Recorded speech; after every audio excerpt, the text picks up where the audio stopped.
Tense. किसकी बात करेंगे? Present continuous tense. कंटिन्यू यानी लगातार, कोई भी काम जब हमने on the time of speaking वो क्या है?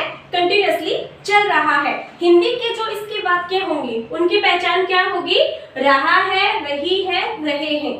यानी प्रेजेंट कंटिन्यूअस टेंस यानी कोई भी काम जो on the time of speaking continuously चल रहा है तो उसके हिंदी वाक्यों की जो पहचान होगी, हिंदी वाक्यों के अंत में होगा रहा है, रही है, रहे हैं। इसका जब भी आप फॉर्मेशन करोगे, इन ये जो प्रेजेंट कंटिन्यूअस टेंस है इसके जो सेंटेंस हम बनाएंगे उसमें हम helping verb is am are का यूज करेंगे। किसका यूज करेंगे? Helping verb is am are का यूज करेंगे और उनके साथ में आएगी वर्ब की fourth form ING form of the verb. क्योंकि कोई भी काम जो लगातार चल रहा होता है उसके लिए हम वर्ब की कौन सी फॉर्म यूज में लेते हैं? वर्ब की आईएनजी फॉर्म का यूज हम करते हैं कंटिन्यूटी दिखाने के लिए कि ये काम कंटिन्यूअसली चल रहा है। तो प्रेजेंट कंटिन्यूअस टेंस हिंदी वाक्यों की पहचान है रहा है, रही है, रहे हैं। और इसका फॉर्मेशन होगा जब हम पॉजिटिव सेंटेंस बनाएंगे तो उसमें सब्जेक्ट और अकॉर्डिंग टू द सब्जेक्ट। मैंने आपको helping verb is am are का टॉपिक भी करवा रखा है कि हम इज का यूज कहाँ पे करेंगे, आर का कहाँ पे करेंगे, एम का कहाँ पे करेंगे। आपको पता है एम का यूज सिर्फ आई के साथ होता है, इज का यूज हम करते हैं सिंगुलर नाउन और प्रोनाउन के साथ में और आर का यूज करते हैं प्लूरल नाउन और प्रोनाउन के साथ में। ठीक है, तो पॉजिटिव जो सेंटेंस हम इसका बनाएंगे subject plus is am are plus verb की आईएनजी फॉर्म प्लस ऑब्जेक्ट। और जब नेगेटिव बनाएंगे तो ज्यादा कुछ नहीं करना क्योंकि इसमें हेल्पिंग वर्ब हमने पहले से इज एम आर का यूज कर रखा है। नेगेटिव बनाएंगे तो मैंने आपको हमेशा बताया है कि सिर्फ जो WH वर्ड वाले सेंटेंस हैं उनके अंदर नोट फोर्थ पोजीशन पे आता है, बाकी सभी नेगेटिव सेंटेंस में नोट हमेशा थर्ड नंबर पे लगता है।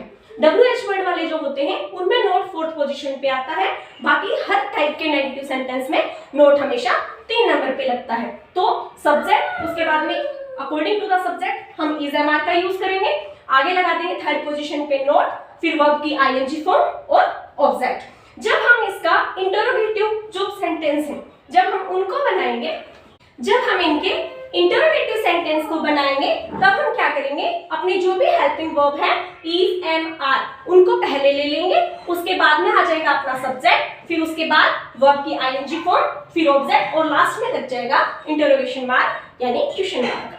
Present continuous tense on the time of speaking जो काम कंटिन्यूअसली चल रहा है, जैसे अभी मैं आपको पढ़ा रही हूँ, ठीक है, कंटिन्यू चल रहा है ये काम, तो कंटिन्यू जो काम चल रहा है उसको एक्सप्रेस करता है। ठीक है, तो वर्तमान में जो काम लगातार चल रहा है उसको कौन एक्सप्रेस करेगा?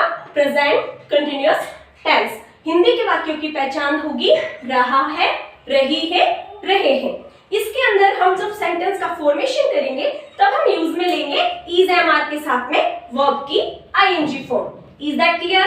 अब हम देख लेते हैं इसके एग्जांपल्स। पी का मतलब positive, my mother is cooking food.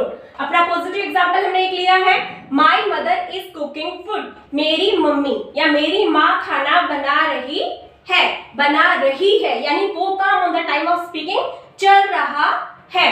तो my mother is cooking food, इसका नेगेटिव बनाएंगे तो ज्यादा कुछ नहीं करना सेंटेंस में, बस थर्ड पोजीशन पे नोट लगाना है। प्रेजेंट कंटिन्यूअस टेंस के अंदर नेगेटिव सेंटेंस का फॉर्मेशन करने के लिए जो भी हेल्पिंग वर्ब हमने यूज में ली है उसके आगे हमें सिर्फ किसका यूज करना है? नोट का यूज करना है थर्ड पोजीशन पे। ओके, तो negative my mother is not cooking food. अब इसमें माई मदर सेंटेंस का क्या है?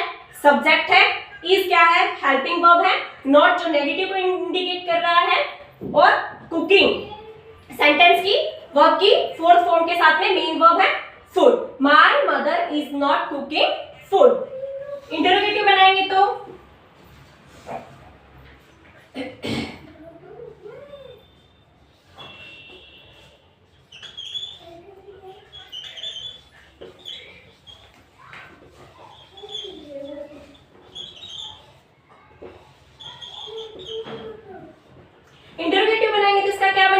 Is my mother cooking food, क्या मेरी मम्मी खाना बना रही है।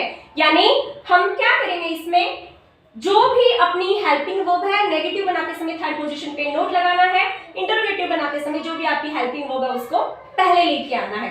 My mother is cooking food, my mother is not cooking food, is my mother cooking food. यहाँ पे आप माय की जगह योर का यूज भी कर सकते हो, है ना।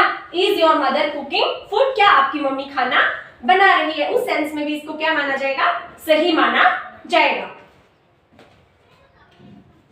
एक एग्जांपल इसका और देख लेते हैं।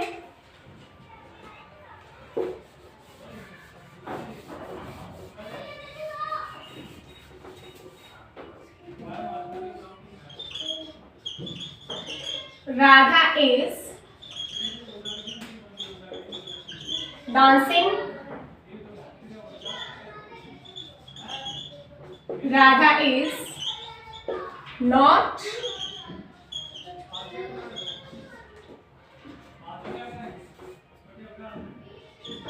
dancing. Is Radha dancing? Radha नाच रही है, राधा इज डांसिंग, राधा नाच रही है, Radha is not dancing, Radha नहीं नाच रही है, इज राधा डांसिंग, क्या राधा नाच रही है। यानी सेंटेंस का जो एंड होगा उसमें, हिंदी वाक्य का जो अंत होगा उसमें आपको क्या मिलेगा, रहा है, रही है, रहे हैं।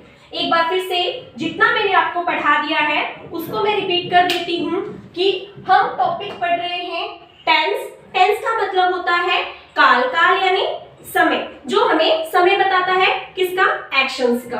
ठीक है, टेंस होता है 3 टाइप्स का, present tense, past tense, future tense. हम पढ़ रहे हैं प्रेजेंट टेंस।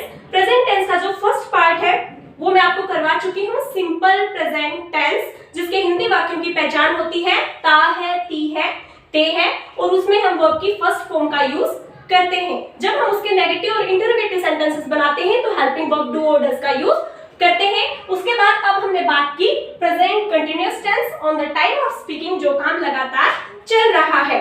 इसको हम बनाने के लिए इसमें helping verb is, am, are का यूज होता है। इज आता है सिंगुलर नाउन और प्रोनाउन के लिए, एम आता है आई के साथ, आर आता है प्लूरल नाउन एंड प्रोनाउन के लिए, और इसमें वर्ब की फोर्थ फॉर्म आईएनजी फॉर्म का यूज होता है, क्योंकि कोई भी काम जो लगातार चल रहा है उसको बताने के लिए हम वर्ब की आईएनजी फॉर्म का यूज करते हैं।